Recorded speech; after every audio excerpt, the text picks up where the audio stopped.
அனைவருக்கும் வணக்கம். நான் உங்க இன்ஜினியர் குரு. இன்னைக்கு நம்ம இலக்கணத்துல ஒரு முக்கியமான பகுதியை தான் விளக்கமா பார்க்க போறோம். அதாவது ஆகுபெயர்கள். இந்த ஆகுபெயர் டிஎன்பிஎஸ்சி குரூப் 4 தேர்வுல 2 கேள்விகள் கேட்டிருந்தாங்க. குரூப் 2A மெயின்ஸ்ல 3 கேள்விகள் கேட்டிருந்தாங்க. டிஎன்பிஎஸ்சி இந்த தலைப்புக்கு ரொம்ப முக்கியத்துவம் கொடுப்பாங்க. இப்பதான் நீங்க முதல்ல நம்மளோட யூடியூப் சேனலை பாக்குறீங்க அப்படின்னா மறக்காம சப்ஸ்கிரைப் பண்ணிக்கோங்க. டிஸ்கிரிப்ஷன் கீழே டெலிகிராம் லிங்க் வச்சிருக்கேன், மறக்காம ஜாயின் பண்ணிக்கோங்க. இந்த வீடியோக்கான பிடிஎஃப் அந்த டெலிகிராம் குரூப்ல பதிவேற்றம் செய்யப்படும், நீங்க எடுத்துக்கலாம். ஸோ நம்ம வீடியோக்கு போயிடுவோம்.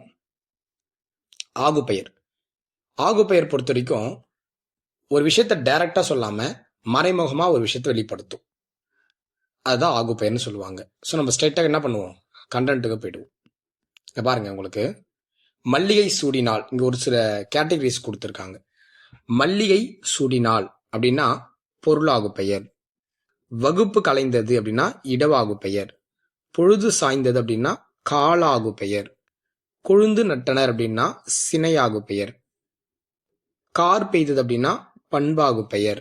ஆட்டம் முடிந்தது அப்படின்னா தொழிலாகு பெயர் அப்படின்னு சொல்லி நமக்கு ஆகு பெயர்கள் கொஞ்சம் எக்ஸாம்பிள் கொடுத்துருக்காங்க. இந்த ஆகு பெயர்களை கொஞ்சம் கேர்ஃபுல்லா படிச்சு வச்சுக்கணும். ஏன்னா ரொம்ப ரொம்ப முக்கியமானதும் கூட. ரொம்ப முக்கியமான ஒரு பகுதி இந்த ஆகு பெயர். சரி, இப்ப இதுல பொருளாகு பெயர் அவங்க விளக்கம் கொடுத்திருக்காங்க பாருங்க. பொருளாகு பெயர்னா என்ன அப்படின்றதுக்கு ஒரு விளக்கம் கொடுத்திருக்காங்க. மல்லிகை சூடினால் என்னும் வாக்கியத்துல மல்லிகை என்பது வேர், தண்டு, இலை, பூ ஆகியவற்றை கொண்டுள்ள ஒரு பொருளான கொடியை குறிக்கவில்லை. மாறாக அக்கொடியின் ஒரு பகுதி அல்லது உறுப்பு பிராக்கெட்ல சினைன்னு கொடுத்திருக்காங்க ஆகிய பூவை மட்டுமே குறித்து வந்துள்ளது. அதாவது ஒரு முழு பொருள் அதன் ஒரு உறுப்பை மட்டும் இங்கு உணர்த்துகிறது. இவ்வாறு உணர்த்துச்சுன்னா அது நீங்க பொருளாக பெயர்னு எடுத்துக்கலாம். இந்த இடத்துல மல்லிகை அப்படின்றது ஒரு செடியில் இருக்கக்கூடிய ஒரு வகையான ஒரு பூ. அதனால இந்த இடத்துல நம்ம பொருளாக பெயர்னு எடுத்துக்கிறது தான் சரியாக இருக்கும். ஓகேங்களா, இது பொருளாக பெயர் அப்படின்றதா கரெக்ட் ஆன்சர். மல்லிகை சூடினால் அப்படின்னா மல்லிகை என்று சொல்லக்கூடிய ஒரு பூவை சூடி இருக்கா. இந்த பொருளாகு பெயர் சினைக்கு ஆகி வரும்னு சொல்லுவாங்க. ஓகேங்களா, எப்பவுமே பொருளாகு பெயர் பார்த்தோன்னா சினைக்கு ஆகி வரும்னு சொல்லுவாங்க. இந்த பொருளாகு பெயருக்கு இன்னொரு பேர் கூட இருக்குமா, இது என்ன சொல்லுவாங்க அப்படின்னா முதலாகு பெயர் அப்படின்னு சொல்லுவாங்க. இந்த பொருளாகு பெயருக்கு இன்னொரு பேர் என்னன்னா முதலாகு பெயர். இங்க கொடுத்திருப்பாங்க பாருங்க, பொருளாகு பெயர் அல்லது முதலாகு பெயர். இப்போ முழு பொருளின் பெயர் அதன் ஒரு சினையை குறித்து வரும் அப்படின்றதான் இங்க கான்செப்ட். முழு பொருளின் பெயர் அப்படின்னா மல்லிகை அப்படின்றது அதோடைய ஒரு செடியுடைய சினையில ஒண்ணு குறித்து வரக்கூடியதாக இருக்கும். ஒரு சினை குறித்து வருமாறு இருக்கும் அப்படின்றத நீங்க புரிஞ்சுக்கணும். இது ரொம்ப ஈஸி தான். இடவாகு பெயர். இந்த இடத்துல இடவாகு பெயருக்கு அவங்க என்ன எக்ஸாம்பிள் கொடுக்குறாங்க அப்படின்னா வகுப்பு கலைந்து, மேல பார்த்ததே தான் கொஞ்சம் விளக்கம் கொடுக்குறாங்க. வகுப்பு கலைந்தது, வகுப்பு கலைந்தது அப்படின்னு சொல்றாங்க. இந்த இடத்துல வகுப்பு அப்படின்றது கிளாஸ் அப்படின்றது ஒரு இடத்தை குறிக்கும். வகுப்பு அப்படின்றது ஒரு இடத்தை குறிக்கும். இப்போ வகுப்பு கலைந்ததுன்னு சொல்லக்கூடாது, வகுப்பறையில் இருக்கக்கூடிய மாணவர்கள் தான் கலைஞ்சு போவாங்க. கிளாஸ் டைம் ஆன உடனே வகுப்பில் இருக்கக்கூடிய மாணவர்கள் கலந்து போயிடுவாங்க. இப்போ வகுப்புன்றது ஒரு இடம். இப்போ இது இடத்திற்கு ஆகி வந்ததால இது இடவாகு பெயர் அப்படின்னு எடுத்துக்கலாம். ஓகேங்களா, அடுத்து பாருங்க, காலவாகு பெயர். காலம். இந்த இடத்துல நமக்கு என்ன கொடுத்துருந்தாங்கன்னா பொழுது சாய்ந்தது அப்படின்றது தான் உங்களுக்கு எக்ஸாம்பிளா கொடுத்துருந்தது. எக்ஸாம்பிள் மட்டும் பார்த்துக்குங்க, ரொம்ப ஈஸி. பொழுது சாய்ந்தது. இப்போ பொழுது சாய்ந்தது அப்படின்னா பொழுது என்றால் என்ன, காலை பொழுது மாலை பொழுதுன்னு எடுத்துக்கலாம். இந்த பொழுது அப்படின்னாவே காலத்தை குறிக்கக்கூடிய ஒரு சொல் தான். இப்போ பொழுது சாய்ந்தது அப்படின்னா இதை காலத்தை குறிக்கிறது என்பதால் இது காலவாகு பெயர் ஆயிற்று அப்படின்னு எடுத்துக்கிறாங்க. ஓகே, சினையாகு பெயர். அடுத்து சினை என்றால் என்ன சார் அப்படின்னா, சினை என்றால் ஒரு தாவரத்துடைய உறுப்பை நம்ம எடுத்துக்கலாம். தாவரத்துடைய உறுப்புகள், தாவரம் இருக்கா, இலை, பூ, காய், கனி, வேர், தண்டு, இதெல்லாமே சினையாகு பெயர். அப்போ இந்த இடத்துல சினையாகு பெயர் இவங்க என்ன எக்ஸாம்பிள் சொல்றாங்க அப்படின்னா கொழுந்து அப்படி கொடுத்திருப்பாங்க. கொழுந்து நட்டனர் அப்படின்னு சொல்றாங்க பாரு. இதுதான் இந்த இடத்துல அவங்க சொல்லக்கூடிய அந்த எக்ஸாம்பிள். கொழுந்து நட்டனர். கொழுந்து நட்டனர் அப்படின்னா இந்த கொழுந்து என்றால் என்ன அப்படின்னா இந்த இலை இருக்கு பாத்தீங்களா, இலையோடைய தளிர் பருவத்தை குறிக்கும் சொல் தான் கொழுந்து. தளிர் பருவத்தை குறிக்கும் சொல். அப்ப இலை என்பது தாவரத்தின் ஒரு உறுப்பு அல்லது சினையாகும்.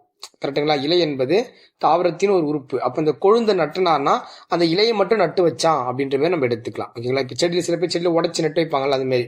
இப்ப கொழுந்து நட்டனர் என்ற வாக்கியத்துல கொழுந்து என்னும் இலைப்பெயர் மரிக்கொழுந்து என்னும் செடியை குறிக்கிறது. இந்த இடத்துல மரிக்கொழுந்து என்ற ஒரு செடியை குறிக்கிறதா.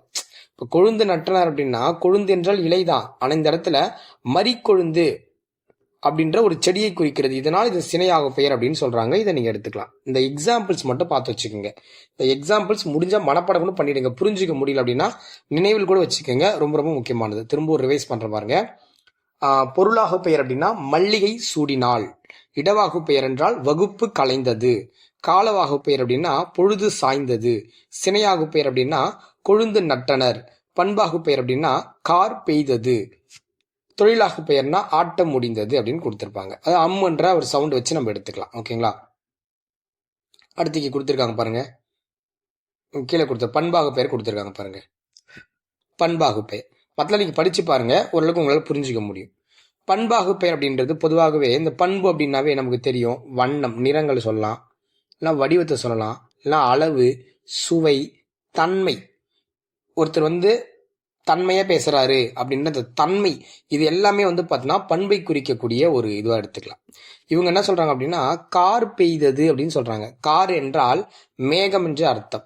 அப்ப கரிய வண்ணம், அதாவது கரிய வண்ணமுடைய மேகம் என்ன பெய்தது, மழையை பெய்ததுக்கு அப்படின்ற ஒரு பொருள் தான் கொடுக்குது. அப்ப இந்த இடத்துல கார் பெய்தது அப்படின்னா கரிய வண்ணமுடைய மேகம். அப்ப இந்த இடத்துல கருப்பு நிற வண்ணத்தை குறிக்கிறதால இது நம்ம என்ன எடுத்துக்கலாம், பண்பாகு பெயர் அப்படின்னு எடுத்துக்கலாம். கருப்பு நிற வண்ணத்தை குறிப்பதால் இது பண்பாகு பெயர். ஸோ இது ஒரு பண்பாகு பெயர் அப்படின்றத நம்ம ஆன்சரா எடுக்கிறோம். கிளியரா புரிஞ்சுக்கணும். ரொம்ப ஈஸி தான். நீங்க படிச்சீங்கன்னா பக்காவா புரிஞ்சிடும். இந்த பிடிஎஃப் டெலிகிராம் குரூப்ல கொடுக்குற, நீங்க எடுத்து பார்த்துக்கோங்க. தொழிலாகு பெயர்.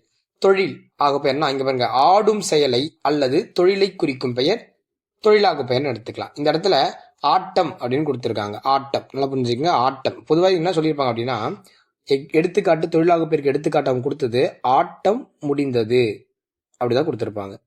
ஆட்டம் முடிந்தது அப்படின்னு கொடுத்திருப்பாங்க. நமக்கு ஆட்டம் இந்த இடத்துல நல்லா புரிஞ்சுக்கணும். நீங்க கடைசியா நமக்கு அம் அப்படின்ற இந்த சவுண்டு,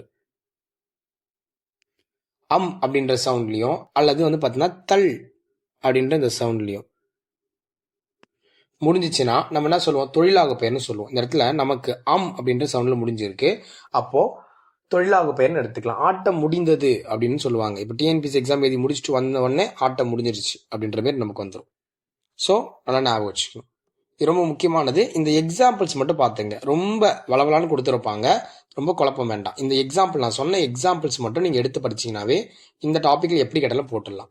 இப்போ மல்லிகை சூடினால் அப்படின்றது பொருளாகு பெயர். வகுப்பு கலைந்தது இடவாகு பெயர். பொழுது சாய்ந்தது காலவாகு பெயர். கொழுந்து நட்டான் அப்படின்றது, கொழுந்து என்பது ஒரு வகையான இலை. மறி கொழுந்து அப்படின்றது ஒரு வகையான செடி. எப்படின்னு புரிஞ்சுக்கலாம். சினையாகு பெயர் அப்படின்ட்டு கார் பெய்தது அப்படின்றது, கார்ன்றது கரிய வண்ணமுடைய மேகம் பெய்ததுன்னு சொல்றாங்க. பண்பாகு பெயர். ஆட்டம் முடிந்தது தொழிலாகு பெயர். இப்போ இது வரைக்கும் நமக்கு பார்த்தோன்னா அவுட் சோர்ஸ்ல கொடுத்துருக்காங்க. அவுட் சோர்ஸ் மீன்ஸ் ஓல்டு சிறப்பு தமிழ் புத்தகம் இது. ஓகேங்களா? அதுக்கப்புறம் சினைக்கு முடிஞ்சு பண்பு தொழில் முடிஞ்ச உடனே நமக்கு என்ன வருதுன்னா கொஞ்சம் எக்ஸ்ட்ரா டேட்டாஸ் வருது. நமக்கு எண்ணளவாகு பெயர் அப்படின்ற மாதிரி கொடுக்குறாங்க. இந்த எண்ணளவு எடுத்தளவுலாம் இதெல்லாம் பார்க்கறதுக்கு முன்னாடி நம்மளுடைய பள்ளி பாட புத்தகத்துல கொஞ்சம் கொடுத்துருப்பாங்க. அதையும் கொஞ்சம் கவர் பண்ணிடுவோமா? பள்ளி பாட புத்தகத்துல வாங்க. நம்ம பள்ளி பாட புத்தகத்துல ஆகு பெயர் கொஞ்சம் நமக்கு கொடுத்துருக்காங்க. ஆகு பெயர் நமக்கு கொஞ்சம் பள்ளி பாட புத்தகத்துல கொடுத்துருப்பாங்க. இது நமக்கு பள்ளி பாட புத்தகத்துல இருக்கக்கூடியது. ஸோ ஸ்ட்ரெயிட்டாக நம்ம எக்ஸாம்பிளுக்கு போயிடும். ஓகேங்களா? இந்த இடத்துல பாருங்க, ஃபர்ஸ்ட் எக்ஸாம்பிள் பாருங்க. முல்லையை தொடுத்தாள். என்னது? முல்லையை தொடுத்தாள். அங்க மல்லிகை சூடினால் பார்த்தோமா, இந்த இடத்துல முல்லையை தொடுத்தாள் கொடுத்துருக்காங்க. அப்ப இந்த இடத்துல முல்லை என்று சொல்லக்கூடிய ஒரு பொருள் சினைக்கு, அதாவது ஒரு தாவரத்துடைய சினையில் இருக்கக்கூடிய ஒன்று பொருளாக வருவதால் இதை முதலாக பெயர்னு சொல்லுவாங்க. அதாவது முதல் பொருளாகிய முல்லை கொடி அதன் சினை உறுப்பாகிய பூவுக்கு ஆகி வந்திருக்குன்னு சொல்றாங்க. ஒன்னும் இல்ல, முல்லை தொடுத்தால். முல்லை என்றது ஒரு பொருளுக்கு ஆகி வருவதால் இது பொருளாக பெயர். இந்த பொருளாக பெயருக்கு இன்னொரு பேர் என்ன சொல்லுவாங்க? முதலாக பெயர்னு சொல்லுவாங்க. இதை ஞாபகம் வச்சுக்கலாம். வகுப்பறை சிரித்தது. இப்போ நமக்கு ஓல்டு புக்ல வகுப்பு கலைந்ததுன்னு கொடுத்திருந்தாங்க. இந்த இடத்துல வகுப்பறை சிரித்ததுன்னு சொல்றாங்க. வகுப்பறையா சிரித்தது? வகுப்பறையில் இருக்கக்கூடிய மாணவர்கள் தான் சிரிச்சிருப்பாங்க. அப்போ வகுப்பு அப்படின்றது இடம். அந்த வகுப்பறை என்று சொல்லக்கூடிய இந்த இடம் அப்படின்னா இது இடவாகு பெயர் அப்படின்றத நம்ம எடுத்துக்கலாம். ஓகேங்களா? வகுப்பறை என்னும் இடப்பெயர் அங்குள்ள மாணவர்களுக்கு ஆகி வந்திருக்கு அப்படின்னு சொல்றாங்க. கார் அறுத்தான் அப்படின்னா என்னன்னா, கார் என்றால் இந்த இடத்துல கார்காலத்தை குறிக்குது. கார் என்றால் மேகம் கூட அர்த்தம் தான். பட் கார் அறுத்தான் என்றால் கார் என்பது இந்த கால பெயரை குறிக்கும். அந்த கார்காலத்துல தான் என்ன பண்ணுவாங்க அப்படின்னா பயிர்களை பார்த்தோன்னா என்ன பண்ணுவாங்க? அறுப்பாங்க. அப்ப கார் எடுத்தார் அப்படியே கார்காலத்துல நெற்பயிர்களை அறுத்தான்னு சொல்றாங்க. அப்ப கார்காலத்தை குறிக்குது. அப்ப இது காலவாகு பெயர். மூணாச்சா? மறிக்கொழுந்து நட்டான். அங்க என்ன பார்த்தோம், நம்ம கொழுந்து நட்டான் மட்டும் நம்ம கொடுத்துருந்தாங்க ஓல்டு புக்ல.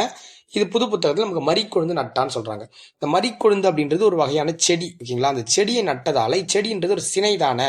இப்போ மறிக்கொழுந்து என்னும் சினை அல்லது உறுப்பு பெயர் அதன் செடிக்கு ஆகி வந்திருக்குன்னு சொல்றாங்க. மறிக்கொழுந்து அப்படின்னா ஒரு இலையை மட்டும் குறிக்கக்கூடியதா இருக்கும், ஓகேங்களா? மறிக்கொழுந்து பர்ஃபியூம்ல சொல்லுவாங்க பாருங்க, அதுதான். மஞ்சள் அப்படின்னு இங்க கொடுத்திருக்காங்க. மஞ்சள், மஞ்சள் என்பது ஒரு நிறத்தை குறிக்கும். இப்போ மஞ்சள் என்ற ஒரு பண்பு தானே சொல்றாங்க. மஞ்சள் என்பது ஒரு கலர், வண்ணம். அங்க பார்த்தோம், நம்ம என்ன பார்த்தோம், கார் பெய்ததுன்னு பார்த்தோம். கார்னா கருப்பு வண்ணமுடைய கரிய நிறமுடைய மேகம் பெய்தது. அப்ப இந்த இடத்துல கார் பெய்ததுன்னு கொடுக்காம இவங்களுக்கு மஞ்சள் பூசின ஒரு எக்ஸாம்பிள் கொடுத்திருக்காங்க. அடுத்து பாருங்க, வற்றல் தின்றான். வற்றல் அப்படின்றது இந்த இடத்துல என்ன ப்ரொனன்சியேஷன் முடியுது அப்படின்னா நமக்கு அல் அப்படின்ற அந்த ப்ரொனன்சியேஷன்ல முடியுது. அல் என்பது நமக்கு தொழில் பெயர் விகுதியில் வந்துடும். அப்போ வற்றல் என்னும் தொழில் பெயர் வற்றிய உணவுப் பொருளுக்கு ஆகி வருது. வற்றல் அப்படின்னா வத்தல் சாப்பிட்றோம்ல, அந்த வற்றல் அது வற்றிய உணவு பொருள்னு சொல்லிடுறாங்க. அடுத்து இது நம்ம பார்க்கல, பட் இங்கே கவர் பண்ணிடுவோம். இது ரெண்டும் கொஞ்சம் டிஃப்ரெண்ட்டாக இருக்கும். இது இங்கே சேர்த்து கவர் பண்ணிடுவோம், ஓகேங்களா? இங்க பாருங்க, கருவியாகு பெயரும் காரியாகு பெயரும். இப்போ கருவியாகு பெயர்னு என்ன சொல்ல அப்படின்னா வானொலி அப்படின்னு சொல்லக்கூடிய கருவி அதன் காரியமாகிய நிகழ்ச்சிக்கு ஆகி வருவது. இதெல்லாம் ரொம்ப போட்டு குழப்பிக்க வேண்டாம். கருவியாகு பெயர் அப்படின்னா அந்த ஸ்டேட்மெண்ட்ல ஒரு கருவி கொடுத்துருப்பாங்க. இங்க பாருங்க, வானொலி அப்படின்றது ஒரு கருவி தானே. வானொலி கேட்டு மகிழ்ந்தனர் அப்படின்ற ஒரு கருவியை கொடுத்துருக்காங்க. நீங்க இதெல்லாம் இந்த ஸ்டேட்மெண்ட்ல படிச்சு எடுக்காதீங்க, ரொம்ப ஈஸியா புரிஞ்சுக்குங்க. வானொலி கேட்டு மகிழ்ந்தனர், அவ்வளவுதான். பைங்குள் வளர்ந்ததுன்றாங்க. பைங்குள் அப்படின்றது ஆக்சுவலி பைங்குள் அப்படின்றது ஒரு ஒரு செடி, ஓகேங்களா? அந்த பைங்குள் அப்படின்றது ஒரு வகையான செடி, ஓகேங்களா? இந்த செடி வளர்ந்தது அப்படின்னா அது ஒரு வகையான செடி, ஓகேங்களா? அந்த செடி வளர்ந்ததுன்னு சொல்ற கூழ் என்னும் காரியம் அதன் கருவியாக பயிருக்கு ஆகி வருதுன்றாங்க. அப்போ இந்த பைங்குள் வளர்ந்தது அப்படின்னு சொல்லும்போது அது ஏதோ ஒரு காரியத்திற்காக அது வளர்ந்துருக்கு அப்படின்றத நம்ம எடுத்துக்கலாம். இப்ப நமக்கு ஓல்டு புத்தகத்துல என் பிழைப்பு கெட்டதுன்னு கொடுத்திருப்பாங்க. என் பிழைப்பு கெட்டது என்றால் என் பிழைப்பு ஏதோ ஒரு காரியத்திற்காக என் பிழைப்பு கெட்டியது. அப்ப கெட்டது அப்படின்னா அப்ப ஏதோ ஒரு காரியத்திற்காக என்னுடைய பொழப்பினிக்கு கெட்டு போச்சு. அப்ப பைங்குள் வளர்ந்துருக்கு அப்படின்னா ஏதோ ஒரு ரீசனுக்காக தான் அந்த பைங்குள் வளர்ந்துருக்கு அப்படின்றத நீங்க பொருள் எடுத்துக்கணும். ரொம்ப ரொம்ப ஈஸி. நீங்க இதை புரிஞ்சு படிக்கிறத விட இந்த வலது பக்கம் உங்களுக்கு ஸ்டேட்மெண்ட்டாக கொடுத்துருப்பாங்க. இதை நீங்களாம் படிக்கிறத விட நீங்கள் இந்த எக்ஸாம்பிளை வச்சு அழகாக லாக் பண்ணிக்கோங்க. முல்லையை தொடுத்தால், முல்லை என்பது ஒரு பொருள், பொருளாகு பெயர். வகுப்பறை சிரித்தது, வகுப்பறைன்றது ஒரு இடம், இடவாகு பெயர். கார் அறுத்தான், கார் என்பது காலத்தை குறிக்கும், காலவாகு பெயர். மறிக்கொழுந்து நட்டான், மறிக்கொழுந்து அப்படின்றது இலையை குறிக்கும், ஸோ இது ஒரு சினையாகு பெயர். மஞ்சள் பூசினால், மஞ்சள் என்பது ஒரு நிறத்தை குறிக்கும், நிறம்னா பண்பாகு பெயர். வற்றல் தின்றான், வற்றல் என்று கடைசியில் அல் முடியுது, தொழிலாகு பெயர். வானொலி கேட்டு மகிழ்ந்தனர், வானொலி அப்படின்றது ஒரு கருவி, கருவியாகு பெயர். பைங்குள் வளர்ந்ததுன்னா பைங்குள் ஏதோ ஒரு காரியத்திற்காக வளர்ந்திருக்கிறது, அது காரியாகு பெயர் அப்படின்னு முடிக்கணும். ஸோ கிளியர், இப்படி எடுத்துக்கங்க. ஸோ அடுத்து பாருங்க, இன்னும் கொஞ்சம் எக்ஸ்ட்ரா இருக்கு. இதெல்லாம் பார்த்தா புதிய புத்தகத்தில் இருக்குதான். அறிஞர் அண்ணாவை படிக்கின்றேன் அப்படின்னு கொடுக்குறாங்க. அறிஞர் அண்ணாவை படிக்கின்றேன். அறிஞர் அண்ணாவை நீங்க படிக்க மாட்டீங்க. அறிஞர் அண்ணா எழுதிய ஒரு புத்தகத்தை நீங்க படிப்பீங்க. அந்த புத்தகத்தை தானே சொல்றாங்க அப்படின்னா அறிஞர் அண்ணாவை படிக்கின்றேன்னு சொல்றீங்க. அப்ப அறிஞர் அண்ணா படிக்கின்றேன்னா அறிஞர் அண்ணாவை நீங்க படிக்கல, அறிஞர் அண்ணா எழுதிய புத்தகத்தை தான் படிக்கிறீங்க. ஆனாலும் நான் இப்ப திருக்குறளை படிக்கிறேன், நான் நீங்க என்ன சொல்றீங்க அப்படின்னா நான் திருவள்ளுவரை படிக்கிறேன் அப்படின்னு நீங்க சொல்லுவீங்க. அப்போ அந்த இடத்துல ஒரு கருத்தாவை குறிக்குது. அறிஞர் அண்ணாவை படித்திருக்கின்றேன், அறிஞர் அண்ணாவை படித்திருக்கின்றேன் அப்படின்னு கொடுக்குறாங்க. படித்திருக்கின்றேன் அப்படின்றாங்க. அப்ப இந்த இடத்துல அறிஞர் அண்ணா அல்லது திருவள்ளுவரை படித்திருக்கின்றேன் அல்லது கம்பரை படித்திருக்கின்றேன், இந்த மாதிரி யார் ஒருத்தருடைய இயற்பெயர் அந்த நூலுக்கு ஆகி வரும், அதான் கொடுத்துருப்பாங்க பாருங்க. அவருடைய இயற்பெயர் நூலுக்கு ஆகி வரும். அந்த நூலோட பேர் சொல்ல மாட்டாங்க. இப்போ எக்ஸாம்பிளுக்கு வேலைக்காரி படித்திருக்கின்றேன், செவ்வாழை பழம் படித்திருக்கின்றேன் அப்படி சொல்லாம அந்த நூலுடைய ஆத்தர் பேர் சொல்லுவாங்க. அப்ப அந்த இயற்பெயர் அந்த நூலுக்கு ஆகி வரும். ஸோ இதுதான் பார்த்தா கருத்தாக பெயர்னு சொல்லுவாங்க. ஏன்னா அந்த இடத்துல ஒரு கருத்தாக குறிப்பாங்க. அறிஞர் அண்ணான்றது ஒரு கருத்தாதான். அண்ணல் அம்பேத்கரை படித்திருக்கிறேன் என்றால் அண்ணல் அம்பேத்கர்ன்றது ஒரு கருத்தாதான். காந்தியை படித்திருக்கின்ற காந்தியடிகள் ஒரு கருத்தாதான் அப்படின்னு எடுத்துக்கலாம். ஒன்று பெற்றால் ஒளிமயம், ஒன்று பெற்றால் ஒளிமயம்னு சொல்லுவாங்க. ஒன்று பெற்றால் ஒளிமயம் அப்படின்னா நீங்க நல்லா புரிஞ்சுக்கணும். ஒன்று பெற்றால் ஒளிமயம். ஒன்று அப்படின்றது இந்த இடத்துல நம்பர் குறிக்குது, கரெக்டுங்களா? ஒன்று அப்படின்ற ஒரு நம்பர் குறிக்குது. ஒன்று நம்பர் குறிக்குது. அப்போ எண்கள் தானே குறிக்குது. அப்ப எண்ணளவை ஆகு பெயர் அப்படின்னு எடுத்துக்கலாம். எண்ணளவை ஆகு பெயர். ஒன்று என்னும் எண்ணும் பெயர் அவ்வெண்ணுக்கு தொடர்புடைய குழந்தைகளுக்கு ஆகி வருகிறது அப்படின்னு சொல்றாங்க. ஒன்று பெற்றால் ஒளிமயம் அப்படின்னா இந்த இடத்துல இந்த குழந்தைக்கு ஆகி வருதான். நீங்க ஒரே ஒரு குழந்தை பெற்றுக்கிட்டீங்க அப்படின்னா உங்க வாழ்க்கை ஒளிமயமா இருக்கும். அப்ப 2 பெற்றுக்கிட்டீங்க அப்படின்னா கொஞ்சம் கஷ்டப்படுவீங்க அப்படின்னு அப்படி இந்த இடத்த சொல்றாங்க போல. சரி, 2 கிலோ கொடு. இந்த கிலோன்ற வார்த்தை தான் ரொம்ப ரொம்ப முக்கியமானது. கிலோ, கேஜி, கரெக்டுங்களா? கிலோ அப்படின்னா நம்ம என்ன சொல்லுவோம், கேஜின்னு சொல்லுவோம். 2 கிலோ. இந்த கிலோ அப்படின்னா எடுக்கிறது. 2 கிலோ தக்காளி எடுப்பீங்களா போயிட்டு, அப்போ எடுத்தளவை ஆகு பெயர் அப்படின்னு சொல்லுவாங்க. எடுத்தளவை ஆகு பெயர்னு சொல்லுவாங்க. நிறுத்தி அளக்கும் எடுத்தல் என்னும் அளவை பெயர். அதாவது நிறுத்தி அளக்கும் எடுத்தல் என்ற அளவை பெயர். அவ்வளவு உள்ள பொருளுக்கு ஆகிய அளவு. இந்த கிலோன்ற வார்த்தை வந்துச்சுனாவே நீங்க 2 கிலோ எடு அப்படின்னு ஷார்ட்கட் படிச்சீங்க. 2 கிலோ. இப்ப இங்க அரை லிட்டர், இந்த அரைல தேவையில்ல, லிட்டர் வந்துச்சுனாவே முகத்தளவை ஆகு பெயர். லிட்டர் அப்படின்னாவே இந்த லிட்டர் நான் சொல்றதுல கீவேர்ட்ஸ். ஓகேங்களா? இந்த கீவேர்ட்ஸ் வச்சு கரெக்டாக நீங்க என்ன பண்ணிக்கிங்க, போட்டுருங்க. ஓகேங்களா? இந்த கீவேர்ட்ஸ் வச்சு போட்டுருங்க. ஓகேங்களா? இந்த இடத்துல வந்து பார்த்தீங்கன்னா இது வந்து கேஜிக்கு வந்துடும், கிலோ. இதுக்கு வந்து லிட்டர். ஓகேங்களா? லிட்டர் வந்துடும். ஓகேங்களா? லிட்டர். மீட்டர் அப்படின்னா நீட்டளவை ஆகு பெயர். நீட்டளவை ஆகு பெயர். ஸோ இதெல்லாம் இந்த கீவேர்ட்ஸ் வச்சு நீங்கள் கரெக்டாக நீங்கள் பார்த்துக்கிட்டீங்கன்னா கொஞ்சம் ஈஸியாக இருக்கும். ஓகேங்களா? அவ்வளோதான். பள்ளிப்பாட புத்தகத்தில் உங்களுக்கு எழுத கொடுத்துருக்காங்க.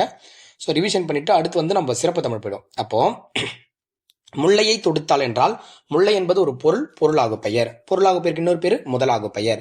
வகுப்பறை சிரித்தது என்றால் வகுப்பறை அப்படின்றது ஒரு இடம், இடத்தை ஆகி வருவது இடவாகு பெயர். கார் அறுத்தான் அப்படின்றது கார் என்பது கார்காலத்தை குறிக்கிறது, காலாகு பெயர். மறிக்கொழுந்து நட்டான் என்பது மறிக்கொழுந்து என்பது ஒரு செடியை குறிக்கும், சினையாகு பெயர். மஞ்சள் பூசினால் மஞ்சள் என்பது ஒரு நிறத்தை குறிக்கும், பண்பாகு பெயர். வற்றல் தின்றார் அப்படின்றது வற்றல் கடைசியில் அல்லு முடியுது, அல் என்பது தொழிற்பெயர் விகுதி, தொழிலாகு பெயர். வானொலி கேட்டு மகிழ்ந்தனர். வானொலி என்பது ஒரு கருவி, கருவியாகு பெயர். ஸோ பைங்குள் வளர்ந்தது. பைங்குள் ஏதோ ஒரு காரியத்திற்காக வளர்ந்திருக்கிறது, காரியாகு பெயர். அறிஞர் அண்ணாவை படித்திருக்கின்றேன். அறிஞர் அண்ணா என்பது இங்கு ஒரு கருத்தா, கருத்தாகு பெயர்.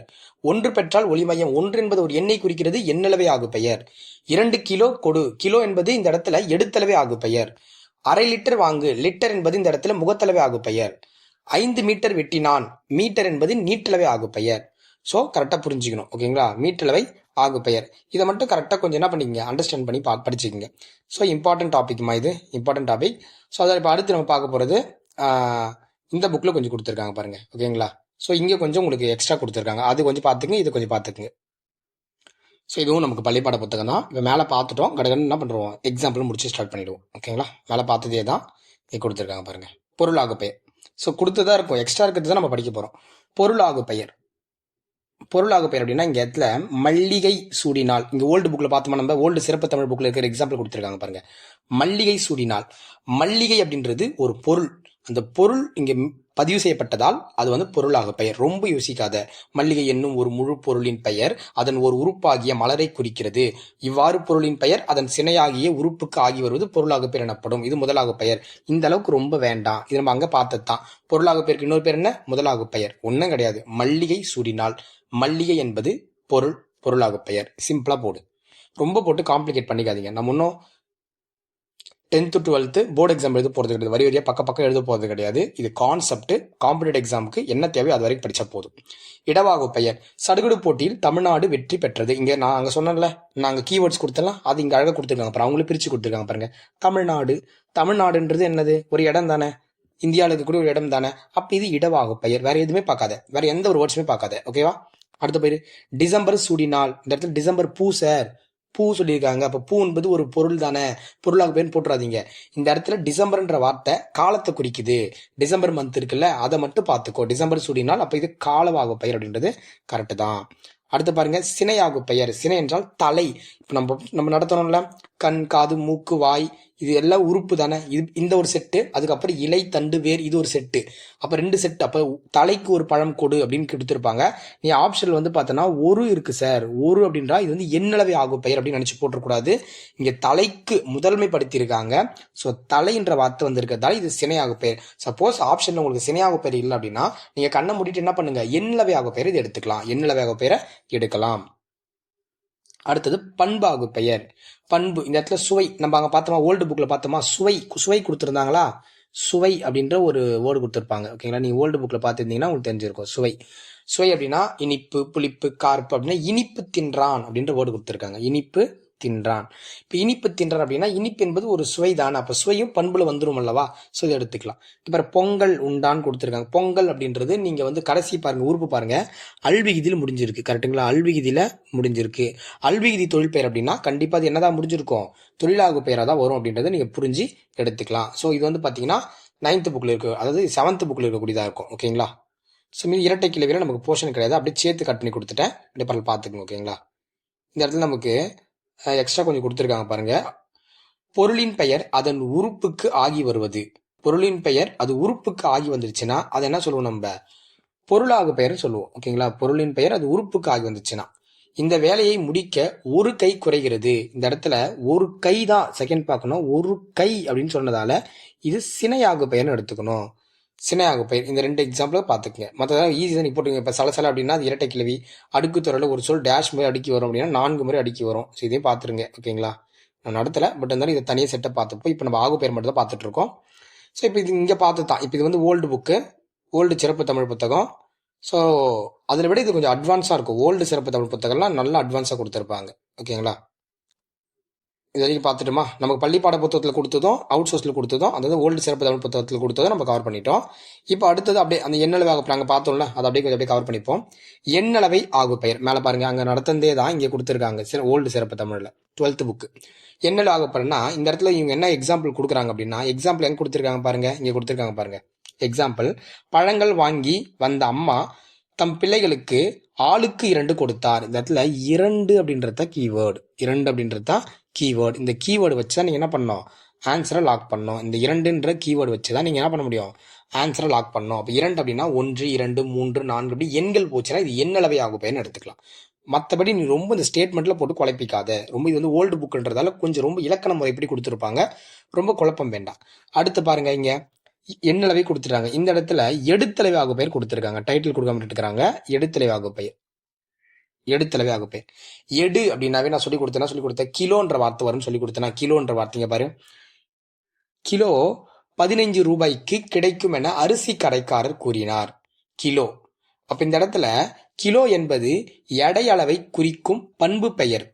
இது பண்பு பெயருக்கும் நம்ம எடுத்துக்கலாம், இதை பண்பாகு பெயரும் நம்ம எடுத்துக்கலாம் அப்படின்னு சொல்லிக்கலாம். ஏன்னா கிலோ தானே, கிலோன்றது ஒரு அளவு தானே, இத்தனை கிலோ கொடுங்க அத்தனை கிலோ அளவு தானே, அப்படி எடுத்துக்கலாம். பட் அதன் அடிப்படையில் பார்க்கறத விட இது எடுத்தளவை ஆகு பெயர் தான் நம்ம கன்சிடர் பண்ணணும். எடுத்தளவை ஆகு பெயர் தான். கிலோன்னு வார்த்தை வந்தாலும் நீங்க கண்ணை மூடிட்டு பண்பாகு பெயர் போட்டுறாதீங்க. ஏன்னா பண்புல கூட நம்ம அளவுன்னு பார்த்துருப்போம். பட் இருந்தாலுமே கிலோன்ற வார்த்தை வந்தாலும் அது எடுத்தளவை ஆகு பெயர் தான் நமக்கு வரும் அப்படின்றத நீங்க புரிஞ்சுக்கணும். அடுத்து முகத்தளவை ஆகு பெயர். முகம்னாவே லிட்டர்னு அர்த்தம். கீவேர்ட் சொல்லி கொடுத்துருப்பேன். முகத்தளவை லிட்டர். அப்போ 1 லிட்டர் ஊற்று அப்படின்னு சொல்றோம். 1 லிட்டரை ஊத்துன்னு சொல்றோம்ல. அப்ப இந்த இடத்துல லிட்டர்ன்ற வார்த்தை வந்திருக்கிறதால இது முகத்தளவை ஆகு பெயர் அப்படின்றத நம்ம புரிஞ்சுக்கணும். ஓகேங்களா? நீட்டளவை ஆகு பெயர் அப்படின்னா, நீங்க ஒரு துணி கடைக்கு போயிட்டு சட்டைக்கு 2.25 மீட்டர் எடுன்னு கொடுக்குறாங்க. ரொம்ப வேண்டாம். இந்த மீட்டர்ன்ற வார்த்தை கீவேர்டு. இந்த மீட்டர் அப்படின்னாவே நீட்டளவை ஆகும். இப்போ இந்த கீவேர்ட்ஸ் வச்சு இது ஈஸியாக லாக் பண்ணிக்கலாம். மற்றபடி இந்த மீட்டர் என்பது நீட்டல் அளவை குறிக்கும் பண்பு பெயர். இந்த வாக்கியத்துல ஆக்சுவலி இந்த பண்பு பெயர் தான் இது பிரிச்சு கொடுத்துருக்காங்க. இந்த பண்பு பெயர் நீங்க படிக்கிறீங்க பாத்தீங்களா, அதோடைய பண்பு தான் இது எல்லாமே. எண்ணளவு, இந்த எண்ணளவு அப்படின்றது ஒரு தன்மையில வந்துக்கூடியது தான். இது எல்லாமே பண்புலேயே வந்துடும். சப்போஸ் ஆப்ஷன்ல உங்களுக்கு பண்பு இல்லைன்னா கூட இந்த எண்ணளவு ஆகு பெயர் இல்லைனா கூட இந்த பண்பை வச்சு நீங்க கன்சிடர் பண்ணி எடுத்து போடலாம். இப்போ முகத்தளவை ஆகு பெயர் அப்படின்னாலும் இதுவும் ஒரு வகையில் என்னது பண்பு பெயர்ல தான் வரும். அப்போ பண்பளவு ஆகு பெயரா கூட நீங்க என்ன பண்ணிக்கலாம், கன்சிடர் பண்ணிக்கலாம். அந்த பண்பளவு ஆகு பெயருடைய பிரிப்புகள் தான் இது எல்லாமே. இது பிரிச்சு பார்க்கக்கூடிய அந்த வேரியண்டா தான் இது இருக்கும். ஓகேங்களா? புரிஞ்சுக்கலாம். ரொம்ப ஈஸி தான், புரிஞ்சுக்கலாம். சொல்லளவு ஆகு பெயர். இப்ப சொல் அப்படின்னா நம்ம பேசுறோம். ரொம்ப ஈஸிமா. சொல் அப்படின்னா சொல்லளவு ஆகு பெயர் அப்படின்னாவே நம்ம பேசுறது தான். நம்ம பேசும்போதுன்னா பேராசிரியரின் உரையை படி. இப்போ பேசுறது எல்லாமே உரை. இந்த வார்த்தை ரொம்ப முக்கியம். உரை. உரைனா சொல்றது. சொல். அவன் என்ன உரைத்தான், உரை. இந்த உரை என்ற வாக்கியத்தை மட்டும் படிச்சுக்கோ. இந்த வாக்கியத்துல உரை என்னும் சொல்லின் பெயர் அதன் பொருளுக்கு ஆகி வருகிறது. அதனால இது சொல்லாகு பெயர்னு சொல்றாங்க. ஒண்ணும் கிடையாது. உரைத்தான் அப்படின்னா அவன் என்ன உரைத்தான், அவன் என்ன சொன்னான் அப்படின்ற பொருள். அப்ப சொல், உரை என்பது சொல் என்ற பொருள் தான் உணர்த்தது. இது சொல்லாகு பெயர். தானி ஆகு பெயர் நல்லா புரிஞ்சு. தானி ஆகு பெயர் அப்படின்றது இடத்திற்கு ஆகி வரும்னு சொல்லுவாங்க. பொதுவா இது வந்து இடத்திற்கு ஆகி வரும்னு சொல்லுவாங்க. இதுக்கு 2 எக்ஸாம்பிள் சொல்றேன், நீங்க புரிஞ்சுக்க முயற்சி பண்ணுங்க. அடுப்பிலிருந்து பாலை இறக்கு அப்படின்னு சொல்றாங்க. அடுப்பிலிருந்து பாலை இறக்கு அப்படின்னு சொல்றாங்க. அடுப்பிலிருந்து பாலை இறக்க முடியாது. அடுப்பிலிருந்து அதாவது அடுப்பில் பால் இருக்கக்கூடிய பாத்திரத்தை இறக்கணும். அடுப்பு மேல வச்சிருக்கக்கூடிய பால் இருக்கக்கூடிய பாத்திரத்தை தான் இறக்கணும். இவங்க அடுப்பிலிருந்து பாலை இறக்கணும் மட்டும் மொட்டையா சொல்றாங்க. இப்ப நம்ம ஊர் பக்கம் பேசுவோம்ல, அடுப்புல இருந்து பாலை இறக்கு அப்படின்றோம். அடுப்புல இருந்து பாலை மட்டும் தனியா இறக்க முடியாது. பால் இருக்கக்கூடிய பாத்திரத்தை தான் இறக்க முடியும். அப்ப இந்த இடத்துல என்ன பண்ணிட்டாங்க அப்படின்னா, பால் என்பது ஒரு நீர்ம பொருள். நீர்ம பொருள்கள் தனியே இருக்கும் தன்மை அற்றவை. அவற்றை ஏதேனும் ஒரு பாத்திரத்தில் ஊற்றி வைத்திருப்பர். எனவே நீர்ம பொருளும் அதனை தாங்கியுள்ள பாத்திரம் என இரண்டு இருக்கும். அவற்றில் நீர்ம பொருளை தாங்கியுள்ள பாத்திரம் என்னும் பொருள் தானம் எனப்படும் சொல்லுவாங்க. இந்த வார்த்தை நோட் பண்ணிங்க. தானம் அப்படின்னு சொல்லுவாங்க. அதுதான் இது வந்து தானி ஆகு பெயர் அப்படி சொல்லுவாங்க. அத்தானமாகிய பாத்திரத்தில் உள்ள நீர்ப்பொருள் தானி எனப்படும். என்னது? தானி. அந்த பாத்திரத்தில் இருக்கக்கூடிய நீர்ப்பொருள் தானி எனப்படும். மேலே உள்ள எடுத்துக்காட்டில் பால் தானி ஆகும். பால் என்னது? தானி. ஓகேங்களா? அந்த பாத்திரத்தை நம்ம என்ன சொல்றோம்? தானம்னு சொல்லுவோம்.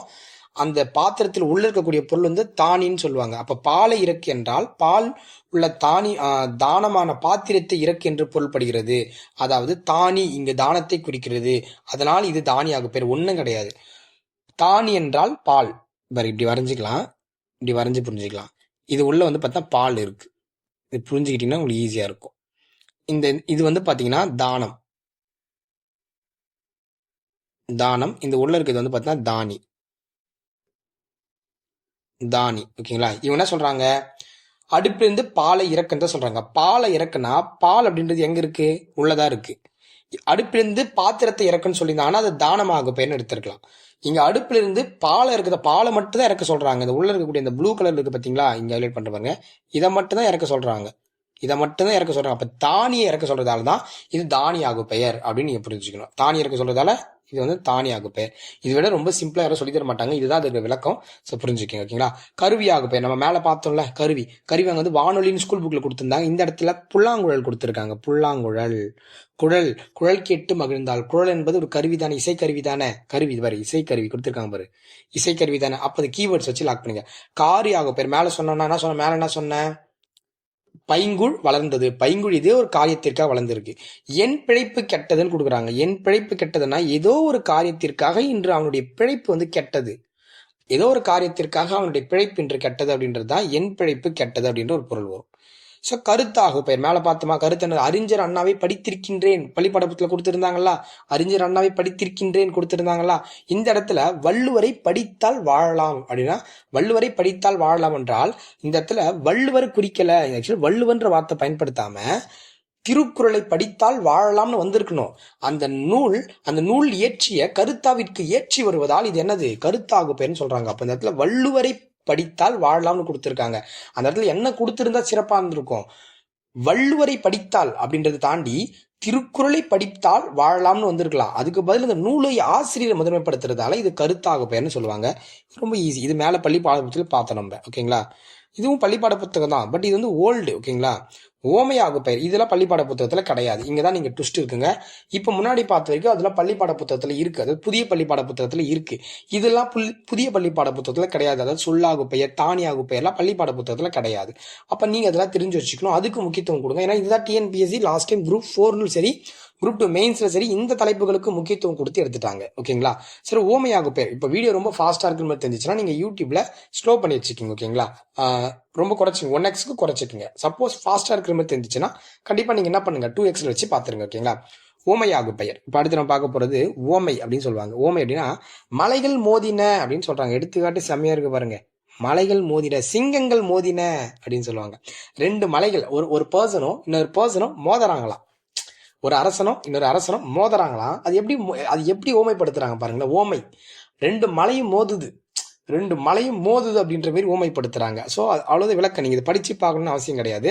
மலைகள் மோதின அப்படின்றத நீங்க இப்படி எடுத்து வச்சுக்கோங்க.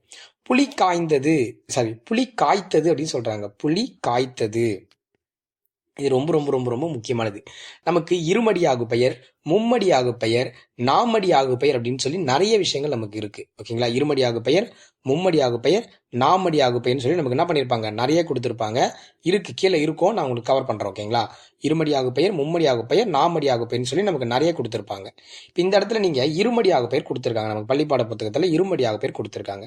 இருமடியாகு பெயர்னா என்ன குரு சார் அப்படின்னா சிம்பிளா புரிஞ்சுக்கலாம் பாருங்க. புலி காய்த்தது, புலி காய்த்ததுன்னு சொல்றாங்க. புலி அப்படின்றது ஒரு வகையான சுவைப்பெயர். புலி என்பது ஒரு வகையான சுவைப்பெயர்.